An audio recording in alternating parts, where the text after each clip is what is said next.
할렐루야. 복된 날, 오늘 또 특별히 우리 과테말라 독립 200주년이 되는 날이었죠. 잘 보내셨습니까? 하나님 안에서 오늘도 행복 누리며 사셨을 줄로 믿습니다. 오늘도 말씀으로 찬송함으로 하루를 잘 마감해 보십시다. 391장 우리 찬양합니다. 391장입니다.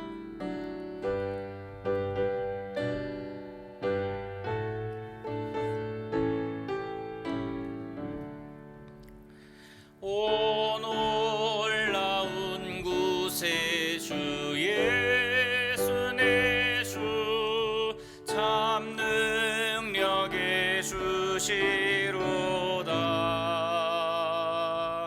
큰 바위 및 안전한 그곳으로 내 영혼을 숨기시네. 메마른 땅을 종일 걸어가도 나 피곤치 아니하며 저 위험한 곳 내가 이를 때면 큰 바위에 숨기시고 주 손으로 덮으시네. 오 놀라운 구세주 예수 내 주 내 모든 짐 벗기시네. 죄악에서 날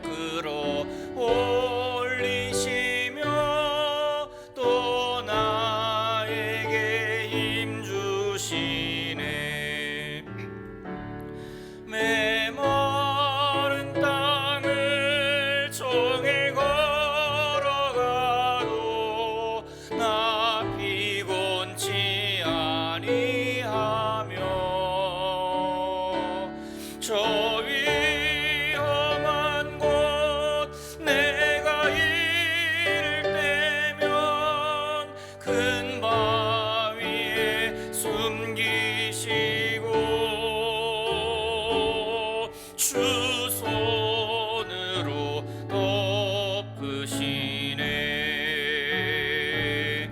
측량 못할 은혜로 채우시며 늘 성령에 감화 주사 큰 기쁨 중 주님을 찬양토록 내 믿음을 도우시네. 메마른 땅을 종일 걸어가도 나 피곤치 아니하며 저 위험한 곳 내가 이를 때면 큰 바위에 숨기시고 주 손으로 덮으시네. 주 예수님 공중에 임하실 때 나 일어나 맞이하리. 그 구원의 은총을 노래하리. 저 천군과 천사 함께 메마른 땅을 종일 걸어가도 나 피곤치 아니하며 저 위험한 곳 내가 이를 때면 큰 바위에 숨기시고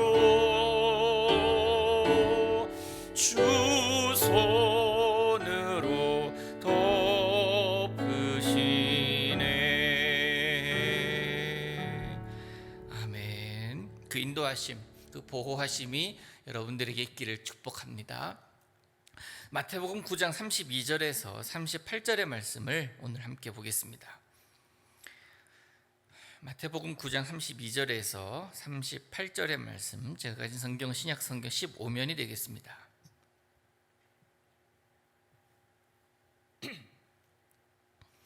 자, 우리 천천히 한 절씩 읽을까요? 32절부터 읽겠습니다. 시작. 그들이 나갈 때에 귀신 들려 말 못하는 사람을 예수께 데려오니 귀신이 쫓겨나고 말 못하는 사람이 말하거늘 무리가 놀랍게 여겨 이르되 이스라엘 가운데서 이런 일을 본 적이 없다 하되 바리새인들은 이르되 그가 귀신의 왕을 의지하여 귀신을 쫓아낸다 하더라. 예수께서 모든 도시와 마을에 두루 다니사 그들의 회당에서 가르치시며 천국 복음을 전파하시며 모든 병과 모든 약한 것을 고치시니라. 무리를 보시고 불쌍히 여기시니 이는 그들이 목자 없는 양과 같이 고생하며 기진함이라. 이에 제자들에게 이르시되 추수할 것은 많되 일꾼이 적으니 그러므로 추수하는 주인에게 청하여 추수할 일꾼들을 보내주소서 하라 하시니라. 아멘. 오늘은 이 말씀을 통해서 목자 없는 양과 같이 첫 번째 시간을 좀 갖고자 합니다. 예수님께서 이 땅에 오셔서 하신 일이 무엇인지를 우리가 이미 마태복음 4장에서 산성보훈 직전이었죠.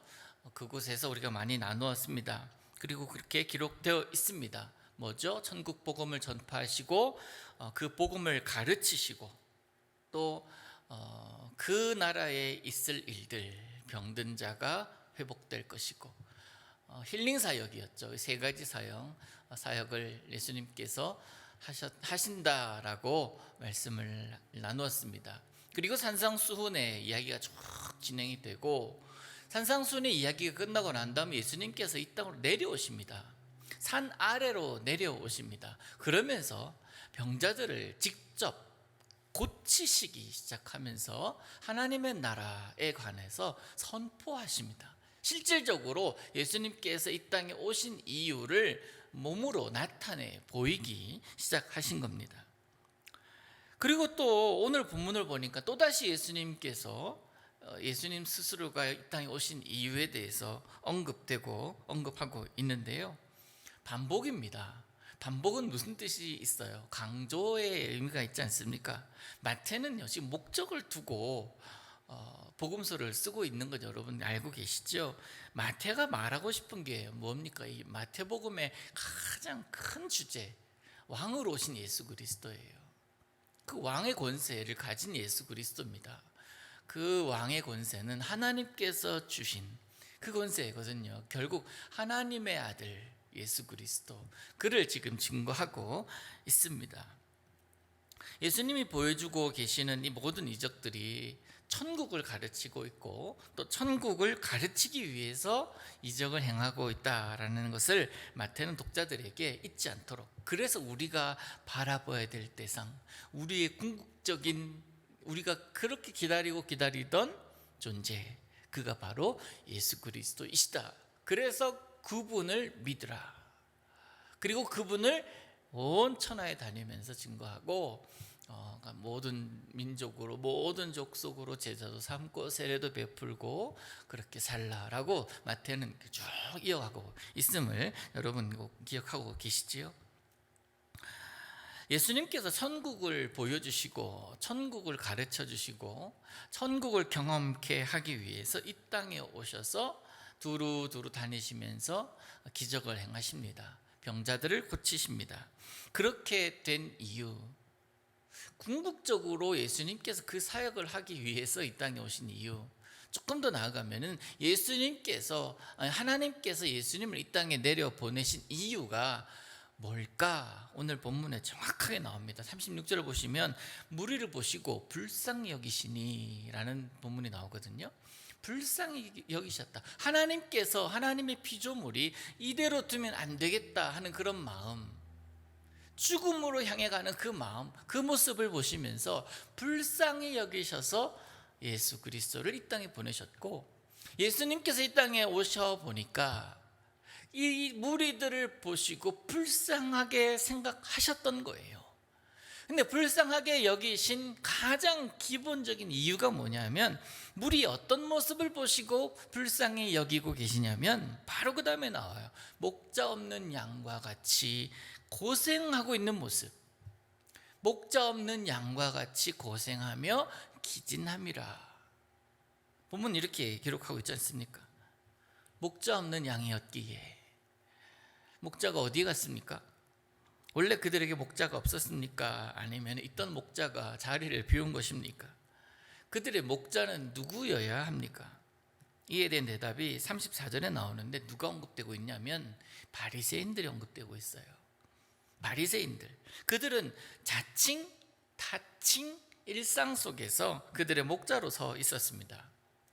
그런데 그 목자들 앞에 무슨 일이 벌어지고 있어요? 평범하지 않은 일, 일상적이지 않은 일들이 예수라는 그 젊은 청년을 통해서 계속 일어나고 있는데, 수많은 사람들이 그 소문을 듣고 예수가 누구야? 예수가 누구야? 그 자리에 한번 가보자. 그 소문을 듣고 반응을 하고 있다는 거예요.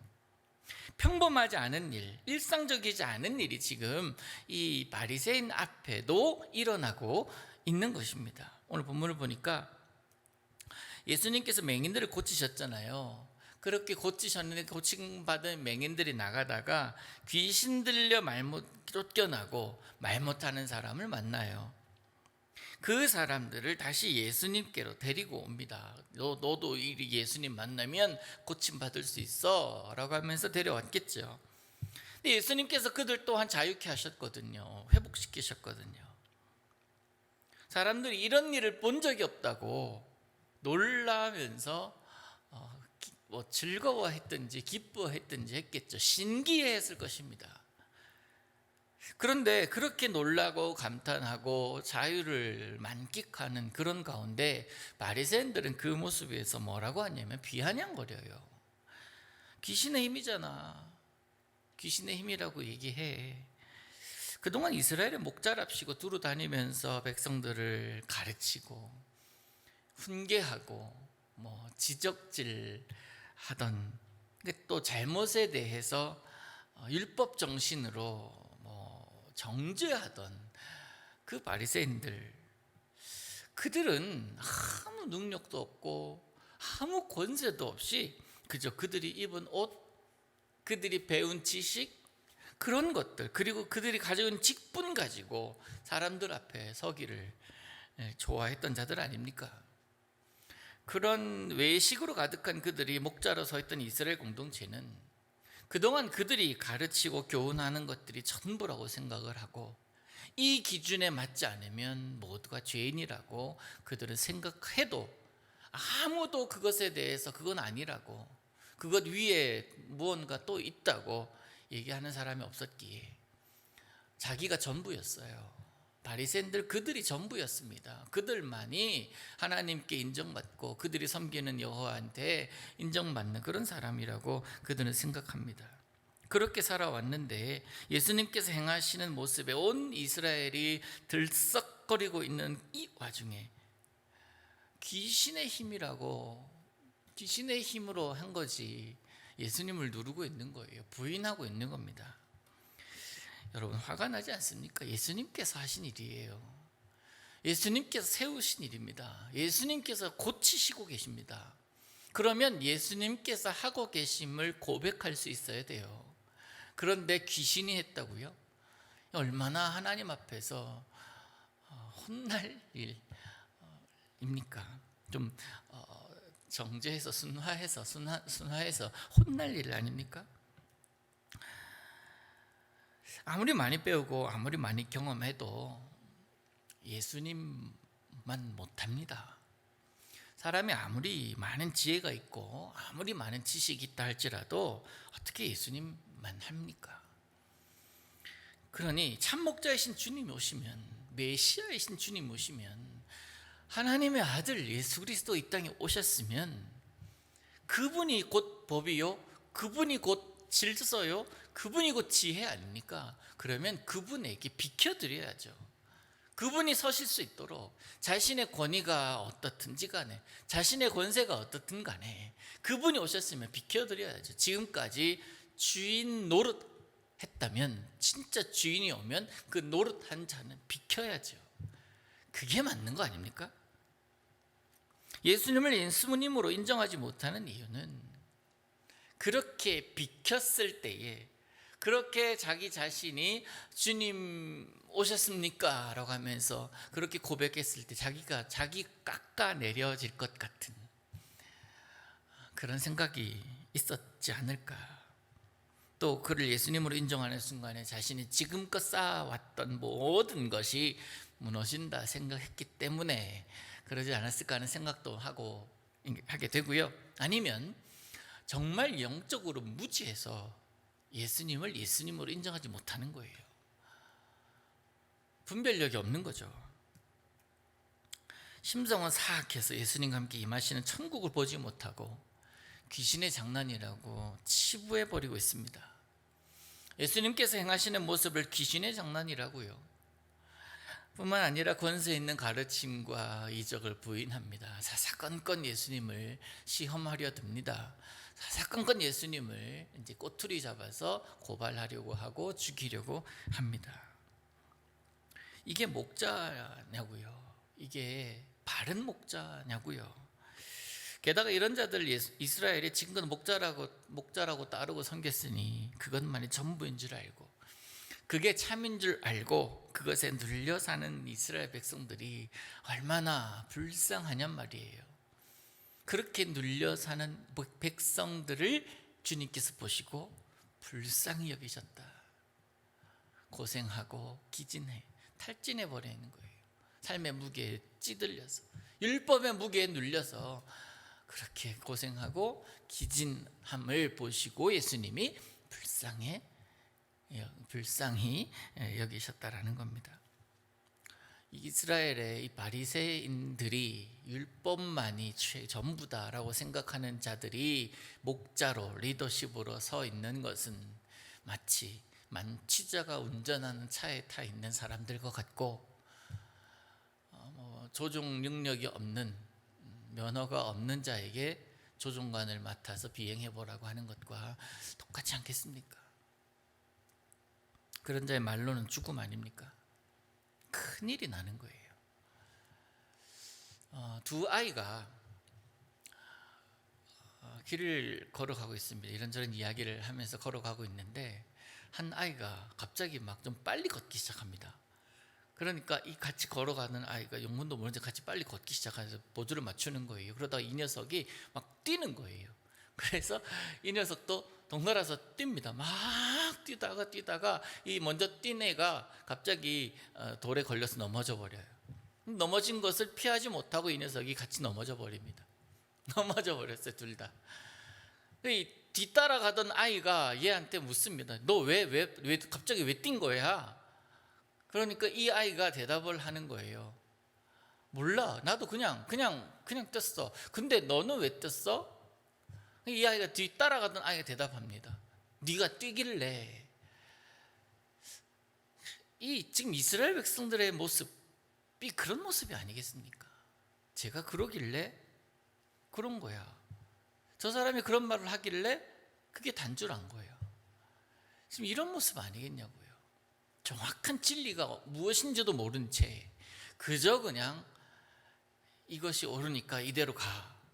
이것이 진리니까 이대로 가. 이건 틀린 것이니까 이것 하지 마. 아무 분별력이 없이 아무 판단력도 없이 아무 생각도 없이 그저 그냥 그런가 보다. 그 모습이 불쌍한 거예요, 예수님은. 그래서 진리 대신 주님께서 오셔서 내가 진리라고 얘기하시는 겁니다. 그러면서 나를 따르라는 거예요. 근데 그 모습을 본 바리새인들은 귀신 장난이다라고 이야기를 하는 거죠. 얼마나 당황스럽고 얼마나 안타까운 모습 아닙니까? 그 고사에 이런 얘기가 있습니다. 진나라 환공이 배를 타고 가는데 저 멀리서 원숭이 한 마리가 막 뛰어옵니다. 배를 따라서 해안가를 가면서 막 소리를 지릅니다. 이유를 알고 보니까 하인 중에 한 사람이 새끼 원숭이를 잡아서 배에 태운 거예요.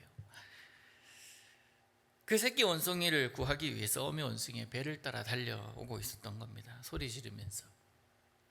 근데 그 따라온 거리가 꽤 됩니다. 한 뭐 400리, 아니 40km 정도, 100리 정도 돼요. 40km 정도를 뭐 뛰어 달려왔으니까 얼마나 힘들었겠냐고, 심장은 터질 것 같아. 그러자 그 자리에서 이 원숭이가, 어미 원숭이가 쓰러져서 죽습니다. 어미 원숭이를 이제 잡아서 배를 가려고 했더니 온 창자가 다 찢어져 있는 거예요. 끊어져 있는 겁니다. 이 어미 원숭이는 창자가 이렇게 갈게 찢어 나가는 그 고통, 무슨 고통이라고 그러지? 이거를 단장의 고통이라고 그러잖아요. 단장의 아픔, 이것을 겪으면서 죽을 힘을 다해서 새끼를 향했던 것입니다. 단장, 하나님의 마음이에요. 하나님 마음을 우리가 알기를 원한다고요? 충분히 알 수 있습니다. 하나님 뜻 알기를 원한다고요? 알고 있지만 내가 행하기 부담스러워서 하지 못하는 것들이 우리는 더 많음을 인정해야 합니다. 하나님 마음, 단장의 고통을 가지고 예수님 이 땅에 보내신 분이십니다. 그 마음으로 보니까 불쌍해 보일 수밖에 없는 거예요. 귀신 들린 자가, 귀신에 의해서 자기를 모두 자기가 없어진 그 자가 불쌍해 보이는 것입니다. 그 하나님의 마음이 여러분에게 있습니까? 예수님의 눈은 나병에 걸린 자, 맹인들, 귀신 들린 자, 이 연약한 자들, 고아들, 과부들, 그런 자들을 향해 있습니다. 반면에 바리새인들의 눈이 어디 있습니까? 저들의 죄에 있어요. 그들이 죄지어서 그런 거지 뭐 라고 치부해 버립니다. 그렇게 율법에 되어 있다고 하니까요. 그러니까 요한복음 9장에 보면 나면서부터 보지 못하는 자를 두고 이게 누구의 죄 때문이냐고, 자신의 죄입니까? 아니면 부모의 죄입니까? 라고 예수님께 묻는 제자들의 모습이 나오잖아요. 제자들도 그 정도로 묻잖아요. 그 당시에 그게 일상 관념이 되어 있었던 거예요. 근데 예수님은 그 죄, 그가 지었던 죄, 부모의 죄로 보는 것이 아니라 하나님의 뜻을 나타내고자 합니다 하면서 그곳에서 자유를 선언하시잖아요. 지금 예수님이 보는 시각과 불쌍히 보는 그 마음과 바리새인들의 시각에는 불쌍히 보는 마음이 1도 없어요. 여러분, 우리가 하나님의 마음을 닮은 사람이라면 내 상황 가운데, 우리들의 상황 가운데, 돌아가는 모든 상황들 가운데 불쌍히 여기는 마음이 있어야 됩니다. 정죄하는 마음, 옳고 그름을 구별하는 것은 그 다음 문제예요. 상황이 예수님이 보는 상황으로 볼 수 있다면, 그 상황을 그렇게 볼 수 있다면 그는 예수님의 사람, 예수님의 마음을 닮은 사람이라고 할 수 있지 않겠습니까? 예수님은 단장의 마음, 그 단장의 마음으로 그 아픔을 겪으면서까지 십자가를 지셔요. 그런데 바리새인들은 귀신이 힘을 썼다고요? 아무 능력도 없고 아무 권세도 없고 아무 영적인 힘도 없으면서 단순히 자기 머리에 있는 그 지식 가지고 사람들을 지적하고 사람들을 판단하는 그런 모습인데, 그러면서 사람들을 율법으로 눌러버리고 그러면서 자신은 회당에 나가서 기도합니다. 사랑하는 하나님, 얼마나 가정스럽습니까? 기도합니다. 저들보다 내가 낫지요? 하나님의 마음을 하나도 모르는 자들의 모습입니다. 그렇게 나와서 기도하고 그렇게 나와서 예배하기 전에 먼저 뭘 하라고 그래요? 가서 형제와 먼저 화목하라고 얘기합니다. 가식 떨지 말라는 거예요. 그 모습이 예수님께 얼마나 악랄해 보였겠습니까? 그러니 불쌍해 보일 수밖에요. 예수님 눈에는. 하나님께서, 하나님의 자녀들은 우리가 가지기를 원하시는 마음이 바로 이 단장의 마음, 불쌍히 여기는 마음입니다. 헬라어로 이 마음을요, 스플랑크니조마이라고 하는데요. 스플랑크니조마이 좀 어렵죠? 그냥 듣기만 하셔요. 스플랑크니조마이라고 하는데, 복음서에서 예수님께서 긍휼히 여기시다, 불쌍히 여기시다, 불쌍히 보시다 이렇게 쓸 때마다 헬라어 용어는 스플랑크니조마이를 씁니다. 이거는 하나님 연약한 우리에게 전능한 자, 모든 것을 할 수 있는 자로 원하지 않으시고, 다른 평범한 사람들과는 달리, 예수님을 믿지 않는 사람들과는 달리 초월적인 어떤 능력을 가지고 사람들을 대하기를 원하지도 않으시고, 또 여러분이 가지고 있는 그것으로 무언가 크고 화려한 뭔가를 만들어내는 것도 하나님 원하지 않으시며, 이 스플랑크 니조마이가 원하는 것은, 요구하는 것은 바로 그 스플랑크 니조마이가 내 안에 들어오기를 원하시는 것뿐이에요. 하나님 이것 원하십니다.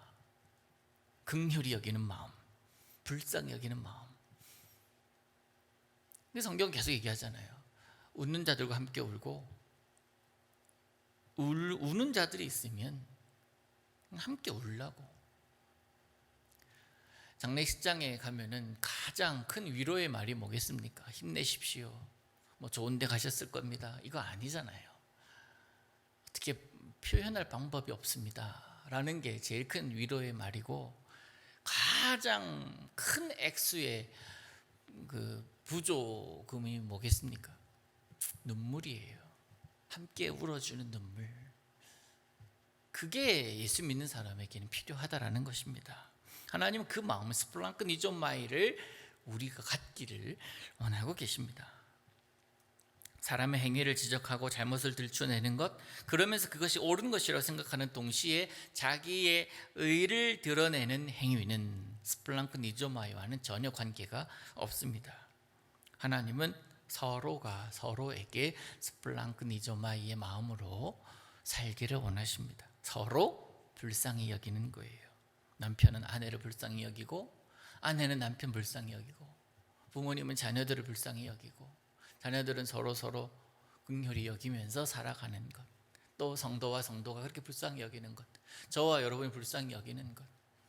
여러분은 스플랑크 니조마이 할 테니 저도 여러분의 스플랑크 니조마이를 받고 싶습니다. 그래야 그곳에 용서가 있고 화해가 있고 하나님의 나라가 임하는 거예요. 알지만 행하지 못하는 게 더 많다고 우리가 말씀드렸잖아요.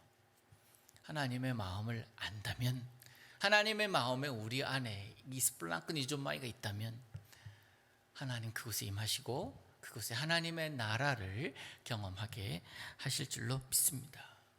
구역 안에서도 서로 스플랑크 니조마이 하십시오. 구역원들은 인도자들을 그렇게 여기십시오. 인도자들은 그렇게 구역원들을 여길 때, 이 새롭게 시작된 우리의 구역 모임 안에서 이런 만남을, 이런 모임, 이런 마음으로 모였을 때에 직접 대면해서 예배하지 못하고 모이지도 못하는데 무슨 은혜가 있겠나? 아니에요. 스플랑크 니조마이가 있다면 어디에서든 전화로도 은혜가 있고, 카톡 하나라도, 문자 하나로도 하나님의 사랑을 경험할 수가 있습니다. 여러분, 그러한 구역 모임을 이번 가을에는 만들어 가보시기를 바랍니다. 마음 자체가 다르거든요. 근데 이 말씀을 묵상하고 생각을 하는데 갑자기 눈물이 확 쏟아지는 거예요. 임마누엘 고아원 생각하니까 지금 임마누엘 난리 났잖아요. 아이들이 이 코로나에 지금 감염이 돼가지고 직접 대면하지도 못하고 그 열악한 환경 가운데 소아과 선생님이 화상으로 치료를 하고 그렇게 하고 있지만 얼마나 마음이 아픈지 몰라요. 한국에 있는 장로님, 이장로님 전해온 소식이 저에게 좀 어려웠습니다. 밥이 넘어가질 않아요. 잠이 자다가 깨는 거예요, 자꾸. 아이들 얼마나 무서워하고 있겠나. 아이들이 제대로 우리가 습득하는 정도의 영양 공급도 제대로 되지 못하고 있는 상황일 텐데 그 현장 생각하니까 가슴이 아픈 거예요. 또 한 달에 한 번 우리가 가는 것, 그걸 얼마나 기다리고 있는 거 우리가 뻔히 아는데 가지 못하는 그 마음이 너무 아팠습니다. 지금도 좀 사실 별로 좋지는 않은데 통화하면서 그랬어요. 우리가 뭐 좀 도와줄 게 없느냐, 지금은 기도할 것밖에 없다고 그렇게 말씀하시더라고요. 여러분, 이스라엘 백성들을 불쌍히 여기시는 예수님의 마음을 여러분 억만 개 중에 하나라도 우리가 잘 알겠습니까? 하나님께서 이 땅에 아들 예수 그리스도를 내려보내시는데 우리 계속 또 무언가를 달라고 요구를 해요. 또 무언가를 계속 주시옵소서 이것 해결해 주시면 하겠습니다. 우리 그렇게 기도를 해요. 내가 내 전부를 너에게 줬는데 또 뭐가 필요하냐고 주님께서 우리에게 말씀하신다면 여러분 뭐라고 대답하겠냐고. 우리가 내가 내 아들이 전부라고, 그 전부 줬지 않냐고 라고 하는데 또 내가 또 무엇을 너에게 줘야 되냐고. 하나님의 마음을 우리가 좀 더 깊이 알아야 될 필요가 있지 않겠습니까? 여러분, 예수님의 마음, 하나님의 마음, 스플랑크니조마이를 통해서 우리를 보시는 마음이기에 우리가 십자가를 통해서 구원을 얻은 사람들입니다. 그렇다면 은혜 잊지 말아야죠. 그리고 그 은혜 잊지 않는 것 수많은 상황들, 일들 가운데 하나가 뭐겠습니까? 내 옆에 있는 사람, 그를 불쌍히 여기는 마음이에요. 그러면 다 용서가 돼요. 그러면 다 화해가 됩니다. 스플랑크 니조마이를 가지신 이유가 목자 없는 양과 같았다라고 이야기를 했죠. 목자 없는 일, 그것은 양에게 있어서는 비극일 것입니다. 우리는 이 목자가 없는 양, 그리고 양떼 머릿속으로 상상해야만 이런 상황이겠구나, 이런 상황이 될 수도 있겠다라고 생각이 되지만, 그런데 이 말을 유대인들은 금방 알아들었을 거예요. 목자 잃은 양의 모습이 어떤지 생활 속에서 그들은 알거든요. 양의 속성을 여러분 좀 들어보셨죠? 매우 약한 동물 아닙니까? 제 몸을 보호할 무기가 하나도 없어요. 조금의 비탈도 목자가 뒤에서 밀어줘야, 그리고 몰아가야 그들은 갑니다. 어린 새끼 양은요 아예 가지를 않아요. 그래서 목자가 어깨에 매든지 목에 이렇게 매든지 그렇게 해서 올라가야 돼요. 게다가 양은 약하기 때문에 겁이 많아요. 털이 이렇게 또 많잖아요. 그래서 자주 깎아주지 않으면 병에 걸리기도 하고 그 털에 의해서 눌려서 쓰러지기도 한다고 합니다. 근데 털이 많기 때문에 또 어떠한 그 약점이 있냐면, 물가 가서 물을 먹이잖아요, 목자가. 근데 이 어느 정도 거리를 두지 않으면 또 이게 너무 깊은 곳으로 목자가 인도를 하면 양이 빠지게 되면 털 때문에 무거워서 나오지를 못해요. 움직일 수가 없습니다. 그래서 시편은 우리 잘 아는 23편 말씀에 우리를 잔잔한 물가로 인도하신다, 나의 목자이신 여호와께서. 잔잔한 물가로, 얕은 물가로 인도하신다라는 것이 그 말씀이에요. 목자 없는 양은 아무리 얕은 물가라고 할지라도 빠져 죽을 수 있습니다. 그래서 목자가 필요한 거예요. 아주 쉬운 시험도 넘어갈 수 있습니다. 우리에게 주님이 안 계시면. 그래서 우리 주님은 우리의 목자인 거예요. 목자 없는 양 위험합니다. 양의 약한 속성은 이 외에도 얼마든지 많습니다. 결론은요, 양에게 있어서 목자는 절대적인 존재라는 거예요. 절대적인 존재. 있어도 그만 없어도 그만, 양 중에 그래도 리더십이 있는 양이 있어서 그가 따라가면 된다, 천만의 말씀이에요.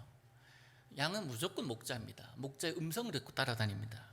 그런데 예수님의 말씀은 그 양이 목자를 잃었다, 목자 잃은 양과 같이 그렇게 모습을 보신다는 거예요. 스플랑크니조마이로.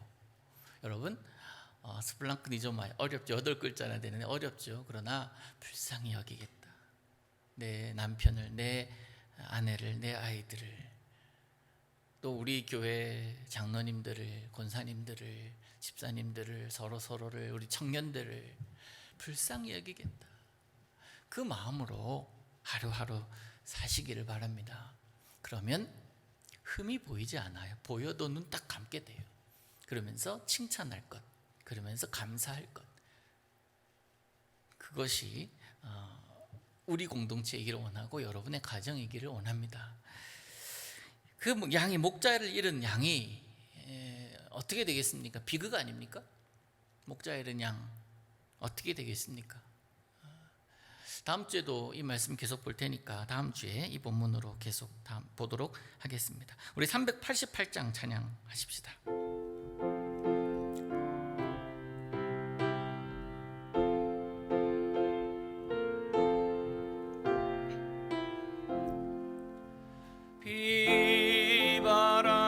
비바람이 칠 때와 물결 높일 때에 사랑 많은 우리 주 나를 품어주소서.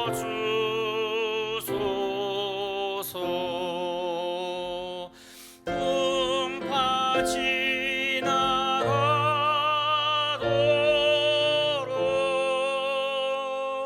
나를 숨겨 주시고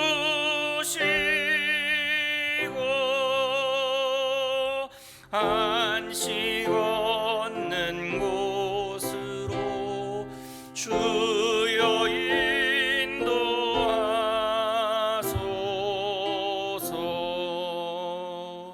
나의 영혼 피할 때 예수밖에 없으니 혼자 있게 마시고 위로하여 주소서. 구주 의지하옵고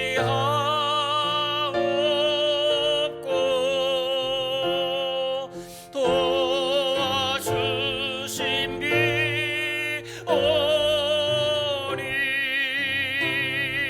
할 수 없는 죄인을 주여 보하소서.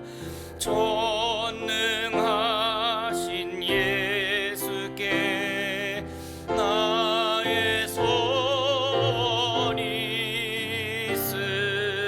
있으니 병든 자와 맹인을 고쳐주십니다.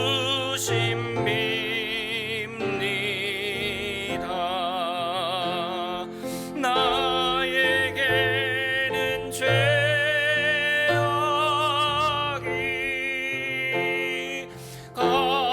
가득하게 찼으나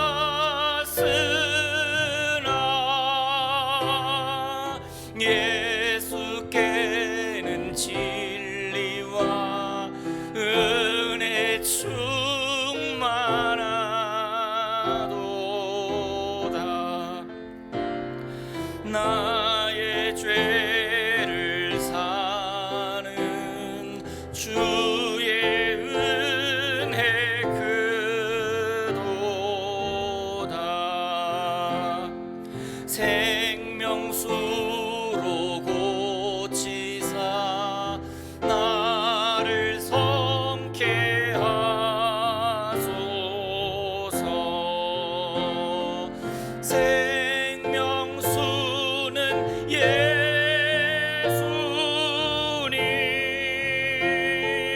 마시게 하시옵고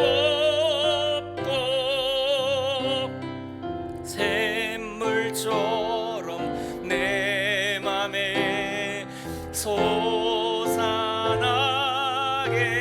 하소서.